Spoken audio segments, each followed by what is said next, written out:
अच्छा, पानी खड़े होके पीना चाहिए कि बैठ के? हाँ, पानी का बहुत ज़्यादा भ्रांति है। सबसे पहले तो मैं बताऊंगा पानी घड़े का पीना चाहिए और पानी हमेशा बैठ के पीना चाहिए। पानी घड़े का और बैठ के पीना चाहिए। पानी को बैठ के और सिप करके पीना चाहिए, कभी ऐसे गटक के पानी नहीं पीना चाहिए। और इसका बहुत सारे लोग मेरे को कमेंट कर देते हैं कि गोयल साहब मेरे को तो 10 साल हो गए, मैं ऐसे पानी पीता हूँ, बीच में खांसी करेंगे। मैं फिर खांसता क्यों है, पीता रहे। तो मतलब कई लोग कहते हैं जी मैं तो हमेशा पानी खड़े खड़े पीता हूँ, मैं तो कोल्ड ड्रिंक खड़े खड़े पीता हूँ, मैं तो दारू भी पीता हूँ खड़े खड़े। मैं कहा फिर खड़े खड़े ही जाएगा जहाँ भी जाएगा, क्योंकि वो जाते दिखते हैं हॉस्पिटल, डॉक्टरों के पास। क्योंकि इससे क्या होता है, खड़े खड़े पानी पीने से हमारी जो गट है वो ख़राब होती है। और घुटनों में दर्द जिन लोगों के होते हैं अक्सर पूछ के देखना, सब ऐसे ऐसे गट गट पानी पी के आए हैं। लेकिन अब महिलाएं हैं जी रसोई में खड़ी खड़ी पानी। मेरे को कई लोग पूछते हैं सबसे ज़्यादा गोयल साहब आपके पास घुटनों के पेशेंट मेल आते हैं कि फीमेल आते हैं? मैं कहा जी फीमेल ज़्यादा आते हैं, क्योंकि वो सारा दिन उनको पता ही नहीं चलता 2 घंटे खड़ी हैं कि 3 घंटे खड़ी हैं, उसके बाद पानी। तो मैया खड़े होके पानी नहीं पीना है।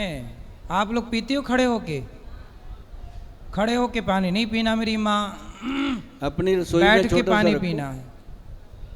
महाराज जी रसोई में ना एक टेबल रखना चाहिए छोटा सा, और हर 15-20 मिनट के बाद एक बार बैठना चाहिए। जैसे मान लो आप दिन में 20 चपातियाँ बनाते हो, 5-6 चपातियाँ बना लो, फिर एक बार थोड़ा सा बैठ जाओ, 1 मिनट के लिए, आधे मिनट के लिए बैठोगे, उसके बाद उठ के खड़े होना, आपको एनर्जी फील होएगी। आप देखना उस चीज़ को करके। हम होते ही नहीं, ऐसे ऐसे करते रहते हैं, तो वो सारा दिन खराब। पहले तो होता था रसोई ज़मीन पे होती थी, अब खड़े खड़े हो गई है। अच्छा ये बताइए, ये जो जमीन पे मैया लोग बैठी हैं पालथी मार के, ये इनका बैठना सही है कि गलत है? बिल्कुल सही है। हाँ, ये मैं तो कहता हूँ भगवान की इनके ऊपर बहुत बड़ी कृपा है कि ये घंटे से बैठी हैं। आप, मैं जो कहना चाह रहा हूँ वो ये है कि पहले के ज़माने की जो इनकी सासें थीं, पुराने ज़माने में, वो ज़मीन पे तो बैठती थीं, पर हल्का सा एक पटा होता था लकड़ी का, तो वो 4 इंच 3 इंच ज़मीन से ऊंचा होता था, तो उस पर बैठने से ना घुटने चले जाते थे नीचे, और पीछे का हिस्सा ऊपर, इससे रीढ़ की हड्डी रहती थी सीधी। अभी देखो ये लोग बैठे हैं ना, तो सब ऐसे बैठे, कुबड़ापन आ जाता है, ऐसे बैठे हैं, तो इनके रीढ़ की हड्डी में दर्द होने की संभावना ज़्यादा है। अच्छा, वो पीछे का हिस्सा जो है वो, यदि आपने देखा पहले गांव में सबके घर पीढ़ा होता था, लकड़ी की चौकी, तो उस पर बैठे जा, अच्छा उस पर बैठेंगे तो पालथी जब मारेंगे तो घुटने नीचे होंगे, जैसे ही घुटने नीचे जाएंगे अपने आप रीढ़ की हड्डी ऊपर जाएगी। इससे आपके कमर में कभी दर्द नहीं होगा। ये बात सही है ना? अपने बुजुर्गों ने ऐसी चीज़ें बहुत सारी बनाई थी, महाराज जी ने मुझे भी आज ये चीज़ सिखाई है। अगली बार हम जरूर बोलते रहेंगे कि ये जो चीज़ें हैं सच में बहुत इफ़ेक्टिव हैं। सुनने में आपको पता चला होगा कि आजकल घुटने के दर्द के पेशेंट कितने बढ़ गए हैं, घुटना ऑपरेशन हो रहा है, दर्द हो रहा है। वो रीज़न यही है कि हमारा खान पान खराब हो गया और हमारा बैठना सोना उठना सब गड़बड़ हो रखा है। इसलिए आप लोग अपने घर पे एक लकड़ी का छोटा सा पटा बोलते हैं, गांव में हमारे यहाँ पीढ़ा बोलते हैं, पीढ़ा, पटा, चौकी कहिए आपकी भाषा में, तो 2-3 इंच की ऊंची हो ज़मीन से, 4 इंच भी चलेगी, 4 इंच ऊंची हो, और उस पर बैठिए। पहले के लोग पटे पर बैठकर भोजन करते थे। बिल्कुल करते थे। आगे वो रखते थे एक पटड़ा बड़ा ऊंचा, एक पटड़े पे बैठ के नीचे वाले या उकड़ू बैठ के खाते थे।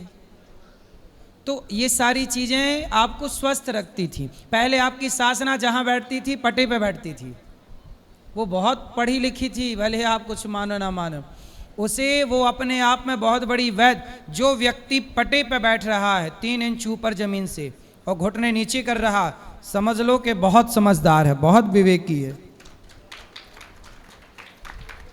इसलिए आप लोग ये छोटी छोटी बातें हैं, ध्यान रखिएगा। आजकल घुटनों के ऑपरेशन में लोग लाखों रुपए खर्च कर रहे हैं, लीवर ट्रांसप्लांट करा रहे हैं, पानी की तरह लोग पैसा बहा रहे हैं। कोई उपाय है कि लीवर और ये घुटने, किडनी, ये सब स्वस्थ रहें और जब तक जिएं तब तक घुटनों में दिक्कत ना हो, लीवर में कोई दिक्कत ना हो, किडनी में कोई प्रॉब्लम ना हो, और जब तक जिएं ये सब साथ देते रहें, क्योंकि ये तीनों साथ छोड़ते हैं तो बड़ा कष्ट होता है। एक्चुअली महाराज जी क्या है कि इनको डिटॉक्स करते रहना चाहिए। कैसे? जैसे मैंने त्रिफला पाउडर बताया, त्रिफला, जैसे मैंने सुबह का सलाद बताया, सलाद, सलाद खाना चाहिए, जैसे मैंने रात को पंचम हल्दी लेने का प्रावधान ठीक है। बताया, ये सारी चीज़ें। और हनी जो है, हनी 1-2 दिन जो है ना जी, अपने शहद जो कश्मीरी शहद आता है वो आप लेंगे तो उससे भी अपनी बॉडी डिटॉक्स होती है। और डायबिटिक पेशेंट भी बहुत थोड़ी मात्रा में शहद को हल्दी में मिला के दूध में ले सकते हैं, उसका फ़ायदा होता है। और बाकी जो लीवर के रोगी हैं वो नोट कर ले मेरी बात को, घर पे बना लेंगे ये दवाई तो बहुत अच्छा रहेगा। कालमेघ, कुटकी, चिरायता और भूमि आंवला, 4 चीज़ों का पाउडर बनता है। कालमेघ, कुटकी, चिरायता और भूमि आंवला। आंवला इसके अंदर जो डालना है भूमि वाला डालना है, छोटे आंवले होते हैं, इसको अपन ने 100 ग्राम डालना है। बाकी जो 3 चीज़ें हैं वो 25-25 ग्राम, 30-30 ग्राम डालनी है, क्योंकि बहुत कड़वा होता है कालमेघ, कुटकी और चिरायता, बहुत कड़वा होता है। और जब हम इसको खाएंगे हमारा लीवर ऐसे साफ़ हो जाता है जैसे हम बर्तन को साफ़ करते हैं कपड़े से। और दूसरी बात, ये आपकी डायबिटीज़ को कंट्रोल करने में काम करता है। ये आपके लीवर को फैटी, अगर किसी का फैटी लीवर आ रहा है ना 3 ग्रेड 4 ग्रेड, 1 महीना खा लो, जाके टेस्ट करवा लेना, 2-3 ग्रेड कम हो जाता है। मतलब ये सिंपल नुस्खा है। और महाराज जी इसको जब हमने दिया ना जी लैब में, सरकारी लैब में, कि इसको लैब वो कर दो, टेस्ट कर दो, तो क्लिनिकली लैब टेस्ट जब इसका होके आया तो लीवर की सबसे बेस्ट मेडिसिन के नाम से इसको लिव एक्शन के नाम से बनाया गया। और ये प्रोडक्ट हम बनाते भी, हमारी कंपनी बनाती है, बहुत लोग हमारे से भी लेते हैं। लेकिन अब इतनी बड़ी आबादी है, 140 करोड़ की आबादी को मैं कहाँ से दूंगा अकेला। आप घर पे बनाओगे, खाओगे, बहुत फ़र्क आपको पड़ेगा। कालमेघ, कुटकी, चिरायता और भूमि आंवला का मिश्रण ये लिवर के लिए बहुत अच्छा है। अगर किसी का किडनी का प्रॉब्लम है उसके लिए भी बहुत अच्छा है। और सबसे बड़ी बात जो है अपनी हार्ट के लिए, अगर आप अपने दिल को बचा के रखना चाहते हैं तो सबसे बढ़िया चीज़ भगवान ने दी है अपने को, वो दिया है अर्जुन का पेड़। अर्जुन का छाल लेकर के डेली उसको, अर्जुन के छाल को अपनी चाय में पका के लो, पर जिस चाय में पका के लोगे उसमें दूध नहीं डालना, उसके अंदर मीठा नहीं डालना, उसके अंदर बाकी सब कुछ डालो, बेशक दालचीनी डाल लो थोड़ा सा। तो हार्ट को सेफ रखने के लिए अर्जुन का छाल, ये जो मैं चीज़ें बता रहा हूँ ना, ये ऐसी नहीं है गुल साहब मैंने लिया था फ़ायदा नहीं हुआ। इसको लेते रहना है, लेते रहना है। एक दिन करते करते आप 1-1.5 साल बाद देखोगे कि मेरे साथ वाले तो चले गए हार्ट का ऑपरेशन करवाने, मेरे हार्ट के आसपास कोई प्रॉब्लम ही है नहीं।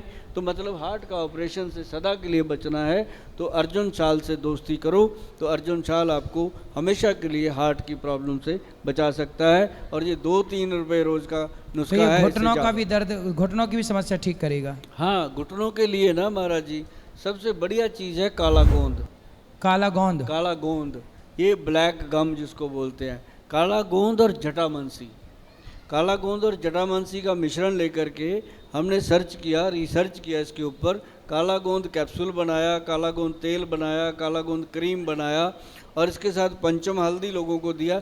ये एक पूरा सिस्टम बना के दिया। जिस पेशेंट को ना महाराज जी डॉक्टर बोल देते हैं आज ही ऑपरेशन होगा, जब इसको वो 5-6 महीने खा लेता है ना काला गोंद कैप्सूल वगैरह, और उसको लेने के बाद वही डॉक्टर उसको बोल देते हैं कि अब आपके घुटने में स्ट्रेंथ आ गई है, ज़रूरत नहीं है ऑपरेशन की।